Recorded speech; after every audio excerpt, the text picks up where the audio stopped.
जींद विधानसभा में विपक्ष के पूर्व नेता और इनेलो विधायक अभय सिंह चौटाला ने कहा कि कमजोर विपक्ष होने के कारण ही किसानों को आंदोलन करना पड़ा है।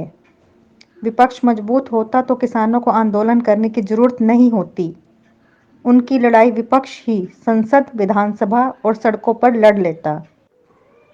मोदी सरकार के नए कृषि कानूनों के विरोध में अंबाला से शुरू हुई अपने ट्रैक्टर यात्रा के दौरान शनिवार दोपहर जींद के खटकर टोल प्लाजा पहुंचे अभय सिंह चौटाला ने कहा कि आम आदमी की गलती पर सरकार उसे सजा देती है।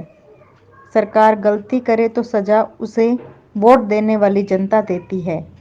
आज देश और प्रदेश में विपक्ष कमजोर है।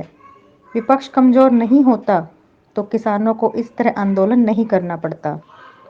जब भी विपक्ष कमजोर होता है तो जनता को खुद लड़ाई लड़नी पड़ती है। किसान भी अपनी लड़ाई खुद लड़ रहे हैं। एक बात कहना चाहता हूँ, आप मुझे ये बताओ, कोई आम आदमी गलती करता है, उसके खिलाफ सरकार कार्रवाई करती है। कोई जैसा जुर्म करेगा उसके मुताबिक उसकी सजा हो जाती है, उसको सरकार सजा दिलवाती है। अगर सरकार कोई गलती करे तो उसको सजा कौन देगा? उसको इस बात का एहसास कौन कराएगा? उसको एहसास जिसने चुना है, उसको जिसने उसको वोट दिया है। अगर विपक्ष कहीं कमजोर पड़ता है तो फिर आम जनमानस जो है वो उसकी गलती का उसको एहसास कराने के लिए इकट्ठा होता है।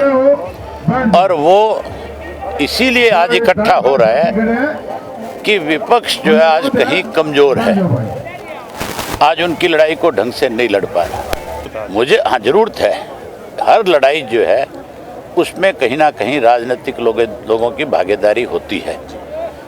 नहीं भागीदारी होगी तो फिर सरकार जो है, सरकार के सामने लड़ेगा कौन? विधानसभा में, लोकसभा में।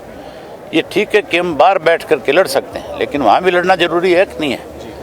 उन्होंने कहा कि किसानों को अपने मंचों पर राजनीतिक दलों के नेताओं का विरोध नहीं करना चाहिए। राजनीतिक दलों के सहयोग से ही किसान सरकार पर काले कृषि कानून वापस लेने के लिए ज़्यादा दबाव बना सकते हैं। किसानों और राजनीतिक दलों के बीच एक बैठक हो चुकी है। दूसरी और अहम बैठक रविवार को होगी। उन्हें उम्मीद है कि इसमें किसान और राजनीतिक दल एक मंच से सरकार के काले कृषि कानूनों के खिलाफ लड़ाई लड़ने पर सहमत हो जाएंगे। इसीलिए आपने देखा है कि जगह जगह जहां किसानों के धरने हैं वहां ये कहा जा रहा है कि राजनीतिक लोग इस मंच पे ना आए। ये उसका सबसे बड़ा कारण है।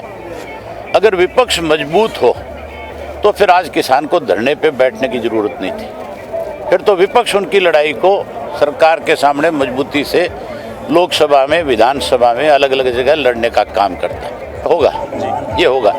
अब तक इन्होंने राजनीतिक दलों से दूरी बना करके रखी थी। एक मीटिंग पहले इस बारे में हो चुकी है।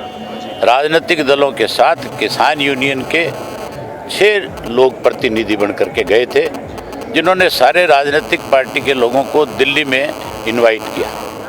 उसमें हमें भी इनवाइट किया गया था। हमने भी अपनी पार्टी की तरफ से प्रधान को भेजा था। अब एक मीटिंग कल और है। उस मीटिंग में भी सारे राजनीतिक दलों के लोगों को इन्होंने बुलाया है। वहाँ इस पे टोटल पे खुल करके चर्चा होगी। किसी भी राजनीतिक दल को मंच पे आने से रोकना नहीं चाहिए। रोकने की बजाय उससे ये बात करवाई जाए कि आप किसान की सपोर्ट में आए हो, आप किसान की बात करो, यहाँ इसको राजनीतिक मंच ना बनाओ। होना ये चाहिए। इसकी जरूरत। अभय चौटाला ने पीएम मोदी से अपने काले कृषि कानूनों के लिए जनता से माफ़ी मांग ऐसा नया कानून बनाना चाहिए जिसमें एमएसपी को कानूनी दर्जा मिले, किसानों के कर्ज माफ हों और न्यूनतम समर्थन मूल्य स्वामीनाथन आयोग की रिपोर्ट के अनुसार तय हों, जिसमें फसल की लागत में किसान का 50% मुनाफा शामिल हो।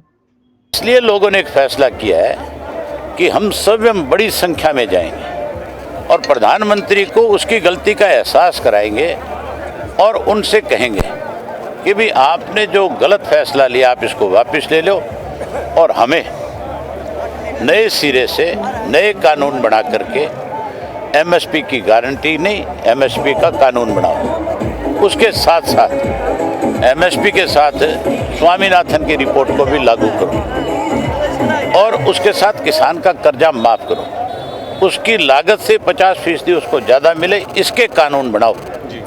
इसलिए आज लाखों लोग इकट्ठा हो रहे हैं। अब पार्लियामेंट का सेशन आ रहा है, तो इस सरकार को एहसास तो वही लोग कराएंगे जो अंदर पार्लियामेंट में बैठे हैं। इसलिए कल की मीटिंग मेरी ख्याल से बहुत अच्छे माहौल में होगी और किसान यूनियन खुल करके ये बात कहेगी कि भी आप हमारे मंचों पे आओ और आकर के हमारा खुला समर्थन करो। बहुत सारे लोगों ने इस प्रदेश में ड्रामे किए, वहीं फिर राजनीति की बात आ जाती है। कांग्रेस के भूपेंद्र सिंह हुड्डा ने पीपली में जब लाठीचार्ज हुआ था तब ये कहा था कि मैं किसान को लेकर के अपने साथ और पीपली धरने पे बैठ जाऊंगा जब तक इनके खिलाफ जो मुकदमे दर्ज हुए वो वापस नहीं होंगे और जिन्होंने लठ मारे उनके खिलाफ पर्चे दर्ज नहीं होंगे। गया कहीं भूपेंद्र सिंह हुड्डा? कोई एक दिन पीपली जाके बैठा? वो थी राजनीति। अभय सिंह चौटाला ने अपने भतीजे डिप्टी सीएम दुष्यंत चौटाला का नाम लिए बिना उन्हें चुनौती दी कि वह बिना सिक्योरिटी के अपने घर जाकर दिखा दे। जनता के बीच तो यह लोग अब जाने की स्थिति में नहीं हैं। उन्होंने कहा कि पूर्व उप प्रधानमंत्री चौधरी देवीलाल ने किसानों के लिए बड़े से बड़े पदों को हमेशा ठोकर पर रखा था। जो लोग खुद को चौधरी देवीलाल का दूसरा रूप बताते थे, आज किसानों का साथ देने की बजाय सरकार के साथ खड़े हैं। अभय सिंह चौटाला ने कहा कि कृषि कानूनों के विरोध में विधानसभा से उनके इस्तीफे से दूसरे विधायकों पर भी इस्तीफा देने का दबाव बना। जब ये आंदोलन शुरू हुआ तो बहुत सारे लीडर थे अलग अलग जो ये कह रहे थे धरनों में जाकर के हम आपके साथ हैं, है सत्ता पक्ष की पार्टी में शामिल, राज में है, लेकिन जाके कहते हैं धरनों में हम किसान के साथ हैं। किसान के साथ है तो फिर दो रिजाइन, आ जाओ, लड़ो उस लड़ाई को, छोड़ो सत्ता पक्ष को। अब मेरे इस्तीफे के बाद जिन लोगों ने ये बात कही थी उनके ऊपर बहुत दबाव बनेगा। उनको लोग घरों में जाकर के कहेंगे कि तुम इस्तीफा दो और इस लड़ाई में हमारे साथ खड़े हो। चौधरी देवीलाल ने बड़े बड़े पदों को ठोकर मारी थी। मुझे बहुत लोगों ने कहा कि आपको इस मामले में पहल करनी।